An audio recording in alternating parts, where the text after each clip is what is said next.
Hey, what's going on, good people? Welcome to Russ Can't Fly. Time to get it, and I'm here to make it happen.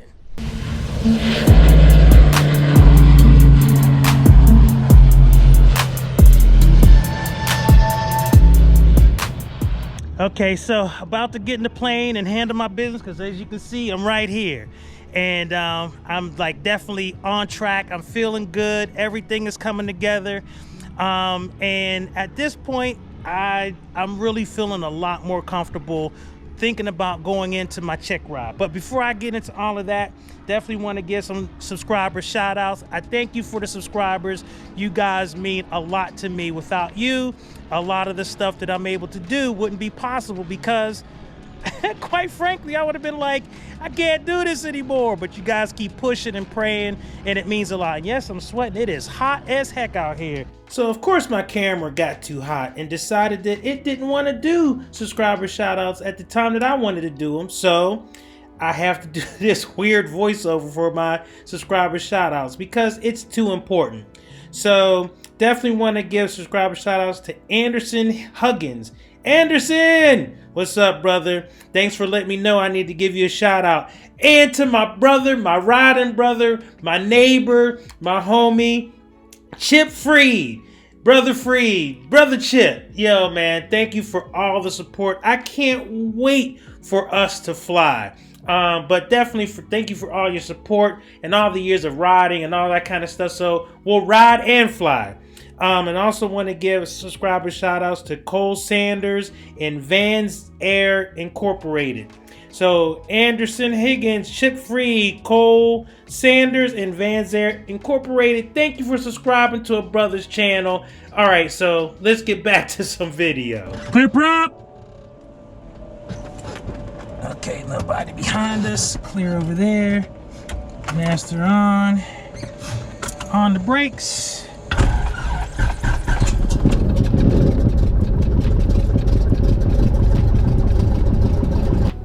Wingsfield, Cessna 901 Quebec Sierra, taxiing from the upper ramp from runway 24, wings. Okay, so another day at the office, and trying to get myself not only mentally prepared but physically prepared to do these maneuvers. And I gotta tell you, I just feel good.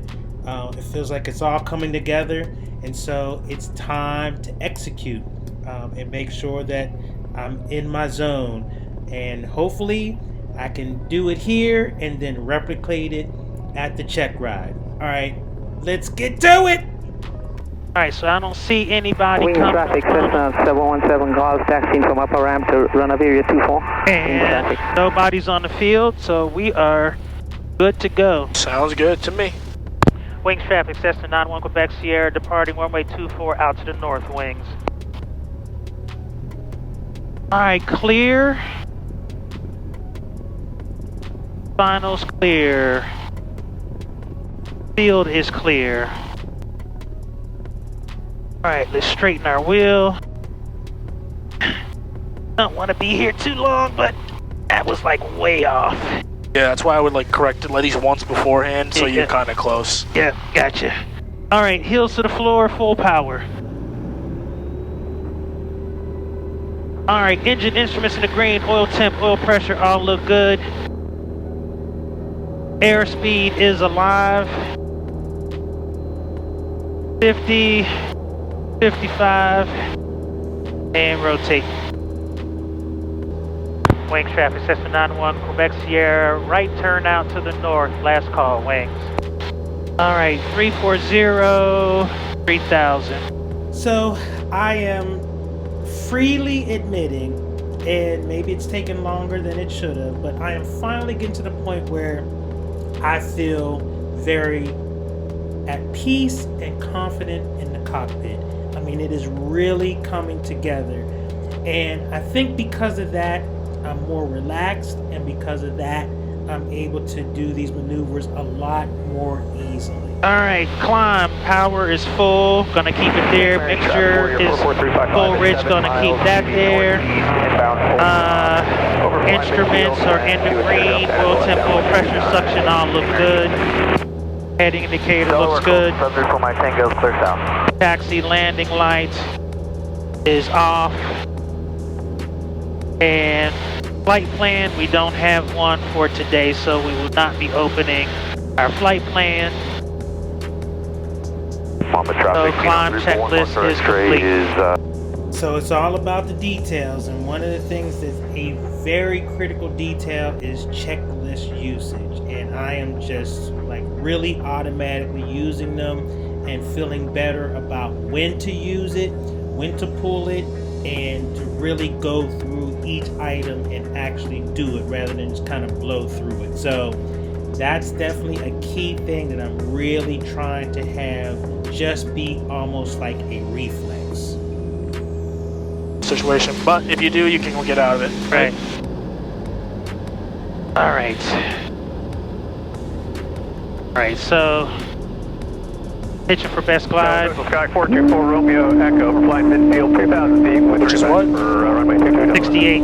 Okay, so I know the best glide. The issue is, when do I get there?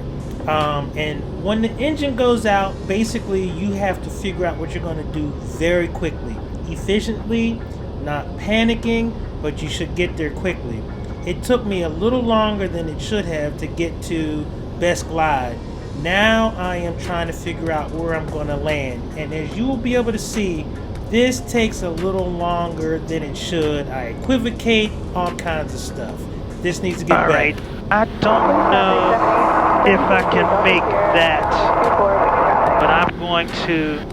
Wings traffic, Diamond 859, Papa Alpha is turning final. York traffic, Archer 415 Charlie Alpha is turning final for runway 35, full stop, York.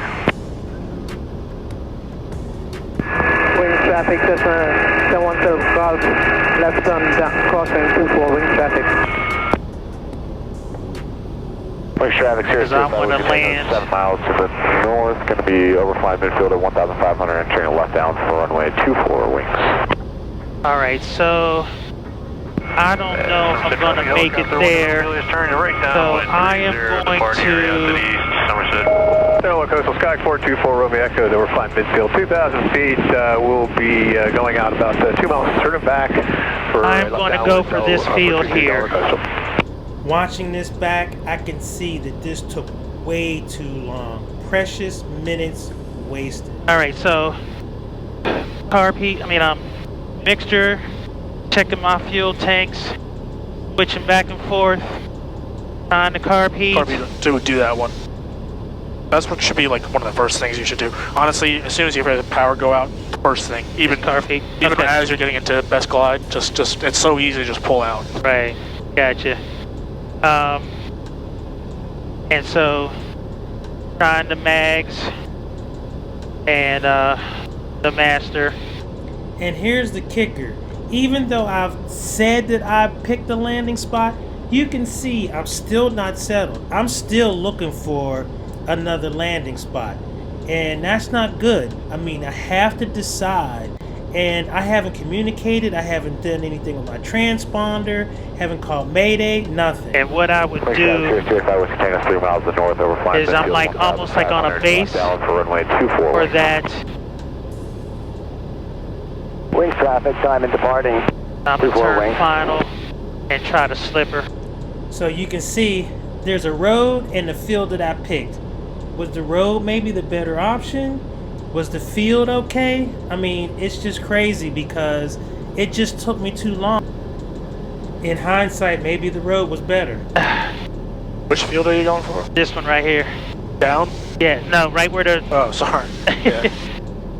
Other thing is I'm trying to do a slip to landing where you basically cross control the airplane. You lose a lot of altitude but don't gain a lot of speed. Haven't done this in quite a while. Remember we got houses short of it, right? So Yeah. Wings traffic, here's 285 Whiskey Tango's over flying midfield at 1,800. controls here. Controls. At this point, my CFI takes the controls. He had seen enough. Iffy of whether or not we would have survived that landing, if I picked a nice spot or not. Definitely needs some work. not bad. Your controls here. My controls. Start climbing out. Not bad. Why did you choose to land in this direction? So when we took off at wings, we were flying a 240 heading. So I just figured I would do that direction. What were the wings at wings? It was calm, so I mean I could have gone. Are we looking at that, right? Look at that. This one straight up. Yeah. So that's fine. Yeah. Right? Yeah. It took a while to find your landing spot. Right. You didn't even look here to see if there was any airports, right? Did you? No. Right? So why not? Always have this button pressed so it's always following your plane. Okay. Like this button right there. Oh, that right there. Okay. That right there is following your plane, right? You don't want to not have that, and all of a sudden you're like all the way. You're here. Your thing's over here, but you're at wings, right? Right. Gotcha. Left base 22 Delaware Coastal. Checklists were good. You did them all by memory, which is good, right? You didn't do anything with the dialogue, right? I think we would have had dialogue. Right. One, I just at least to see you switch over to 21.5, or at the least squawk, right? What's the squawk? 2700. 27? No, 7700. 7700, and that's for? That's for emergency. Okay. What are the other squawks? So 7500 is for hijack. 7600 is if you have like a radio or something going on with your comm, something like that. Really, and that doesn't take long, right? 7700, and that. Yeah, traffic in front of you is turning at left base. And at this point, both of our devices are screaming at us, traffic, same altitude, you know, so we're looking to make sure we can find out this traffic. But yeah, definitely just got to get better, quicker on the checklist and that kind of stuff. So it's coming, small baby steps, but I think I could have at least survived it, but we would have definitely been in the trees, I think. That's important, right? Okay. 7700 is important. Okay. Okay? I agree with your decision to there's no airport nearby. Right. There was these like private fields, Cherokee turning like that one and that one, but I don't know I don't know where they are. Yeah, right. It's key in these simulated emergencies that you do everything as efficiently as you can and as correctly as you can, because it's guaranteed, even for me, 100% for me, right?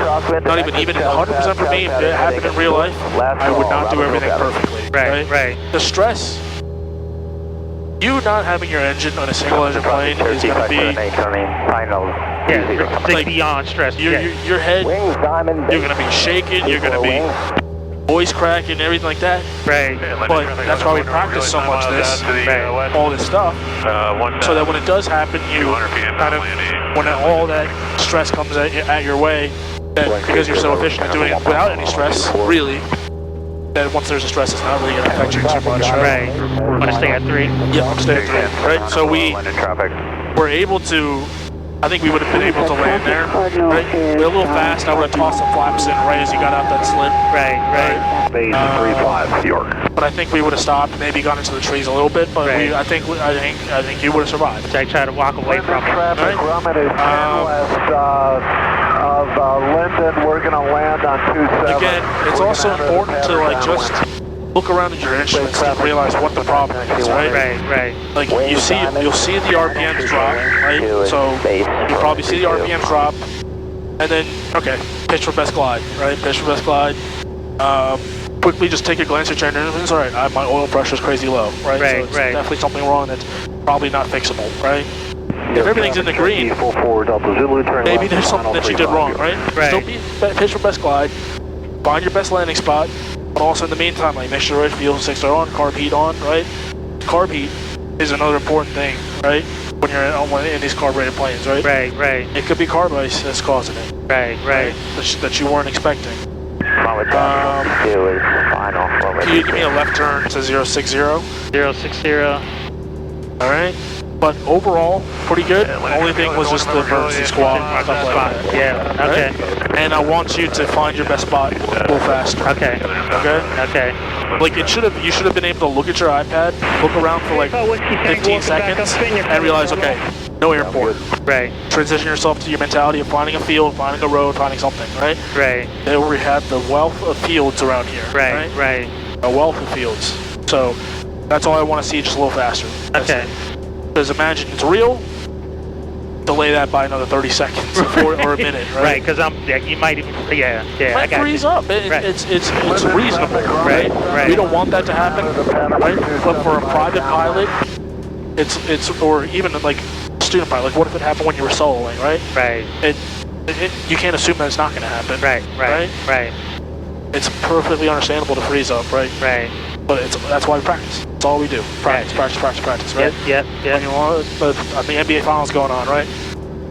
It's when they like have clutch free throws at the end, like it's perfectly reasonable for them to be stressed out of their mind, but they're built different, right?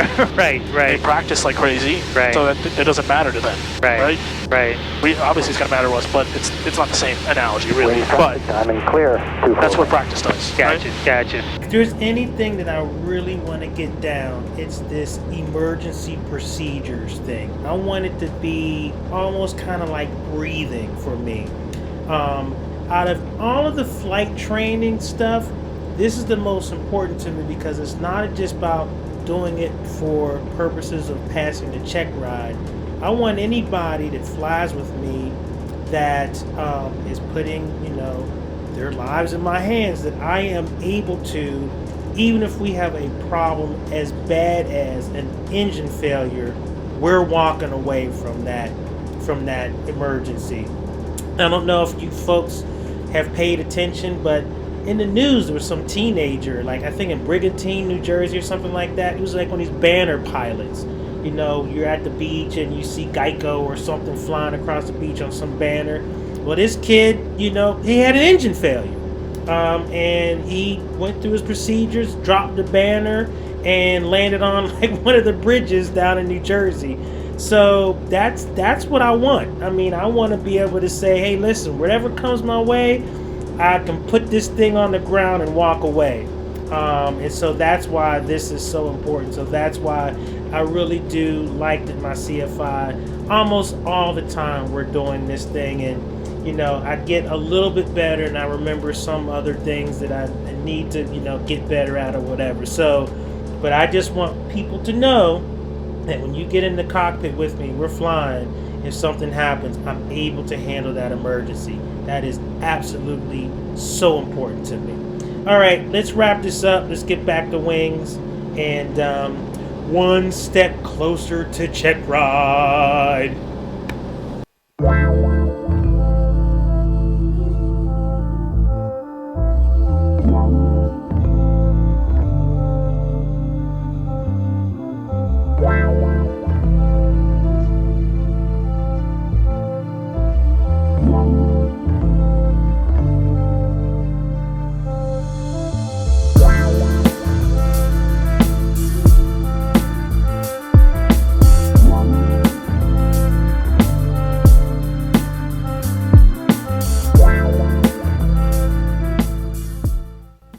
Oh, nice.